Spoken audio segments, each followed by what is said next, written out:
The nation's unemployment rate has defied expectations, falling in July to 4.6%, its lowest level since December 2008. For more on this, let's go to Ed Boyd, our business reporter, and economists, understandably, had been expecting the unemployment rate to increase. Instead, it's gone down. Yes, really surprising stats here today, Kieran. I think everyone's pretty shocked with today's numbers, including the Treasurer, Josh Frydenberg.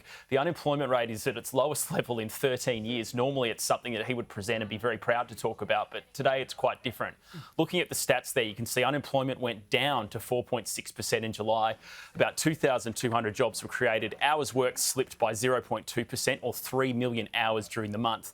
And the participation rate fell to 66%. So that's less people in the workforce actively looking for work during the month.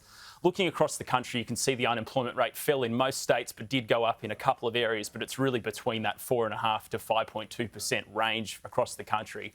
And then the graphic of actually the unemployment rate going down, you can really see the incredible improvement in the unemployment rate really over the last 6 months, and it just continues to go downwards. But I think the Treasurer today in his comments made it pretty clear that the unemployment rate is going to go back up again. Take a listen to some of his comments. Normally, when the unemployment rate hit a 12-year low, it would be a cause for celebration, but not today. As millions of our fellow Australians are in lockdown, as lives have been lost, and as the economy has been hit hard. Today's numbers show the impact that the lockdowns are having, particularly in New South Wales, with a fall in the number of hours worked in the month of July of 7%, and an increase in the effective unemployment rate to 8.3%. The Treasurer will be joining us on the show in about half an hour from now, Ed. And with unemployment at its lowest level in almost 13 years, do we assume then that it goes up next month? It's definitely going up, Kieran. Commonwealth Bank believe 300,000 jobs will be lost over August and September. One of the key things out of today's data was hours worked. A lot of Australians had 0 hours worked during the month. According to the ABS, it was about 1.1 million Australians worked 0 hours during the month.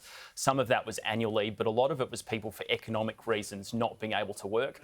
We're going to see that trend continue into the months of August and September. And that really has big implications for Australia's GDP. The Treasurer today talked about the third quarter being a write-off. Take a listen. In the September quarter, there's no doubt in my mind, indeed in the advice that I've received from Treasury, that the economy will contract and that we will see a significant impact on the economy in the September quarter. Treasury's estimate is that those lockdowns in New South Wales and Victoria are costing around $2 billion a week. So I think the thing we're going to see over the next couple of months is quite volatile jobs numbers, Kieran.